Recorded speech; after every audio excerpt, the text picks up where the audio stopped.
ಒಂದು ಸಣ್ಣ ಇರುವೆ ತಾನೆಂದಿಗೂ ನೋಡದಷ್ಟು ದೊಡ್ಡ ಬ್ರೆಡ್ ತುಂಡನ್ನ ನೋಡಿ ಅದನ್ನ ತನ್ನ ಗೂಡಿಗೆ ತರುವ ಆಸೆ ಪಡುತ್ತೆ. ಆದ್ರೆ ಅದನ್ನ ತನ್ನಿಂದ ಎತ್ಕೊಂಡು ಹೋಗೋದಕ್ಕೆ ಸಾಧ್ಯವಿಲ್ಲ ಅನ್ನೋದು ಆ ಇರುವೆಗೆ ಗೊತ್ತಾಗುತ್ತೆ. ಹೀಗಾಗಿ ತನ್ನ ಫ್ರೆಂಡ್ಸ್ ಅನ್ನ ಕರೆಯುತ್ತೆ. ಈಗ 4 ಇರುವೆಗಳು ಒಟ್ಟು ಸೇರಿ ಬ್ರೆಡ್ ಅನ್ನ ಹಿಡಿದುಕೊಂಡು ಹೋಗುವ ಪ್ರಯತ್ನ ಮಾಡ್ತಾವೆ.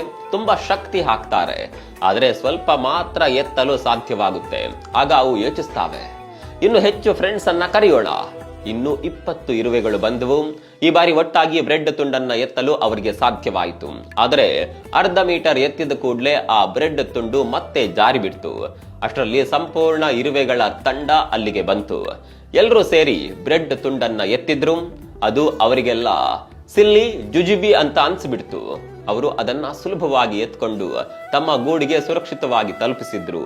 ಈ ಕಥೆಯಿಂದ ನಾವು ಕಲಿಯಬೇಕಾದ ಪಾಠ ಇದೆ. ಒಂದು ಇರುವೆ ಏನೇ ಪ್ರಯತ್ನ ಮಾಡಿದ್ರೂ ಅಷ್ಟು ದೊಡ್ಡ ತುಂಡನ್ನ ಎತ್ತಲು ಆಗ್ಲಿಲ್ಲ. ಆದರೆ ಸಹಕಾರ ಬಂದಾಗ ಅಸಾಧ್ಯವೂ ಸಹ ಸಾಧ್ಯವಾಯಿತು. ನಮ್ಮ ಕನಸುಗಳು ಕೂಡ ಆ ಬ್ರೆಡ್ ತುಂಡಿನಂತೆಯೇ ಸ್ವಯಂ ಸಂಶಯ, ಪರೀಕ್ಷೆಗಳ ಒತ್ತಡ, ಹಣದ ಚಿಂತೆ ಇವೆಲ್ಲವೂ ಸೇರಿ ಕನಸುಗಳನ್ನ ತೀರಾ ಭಾರವಾಗಿಸುತ್ತೆ. ಆದ್ರೆ ನೆನಪಿರ್ಲಿ, ಕನಸು ಎಂದಿಗೂ ಒಬ್ಬರ ಗೆಲುವಲ್ಲ. ನೀವೇ ಎಲ್ಲವನ್ನ ಹೊರುವುದು ಅಗತ್ಯವಿಲ್ಲ. ಪ್ರತಿ ಕನಸಿನ ಹಿಂದೆ ಒಂದು ಟೀಮ್ ಇರುತ್ತೆ. ಮಿತ್ರರು, ಕುಟುಂಬ, ಶಿಕ್ಷಕರು, ನಿಮ್ಮನ್ನ ಎತ್ತಿಕೊಳ್ಳುವ ಯಾವುದೇ ಜನರಿರಬಹುದು.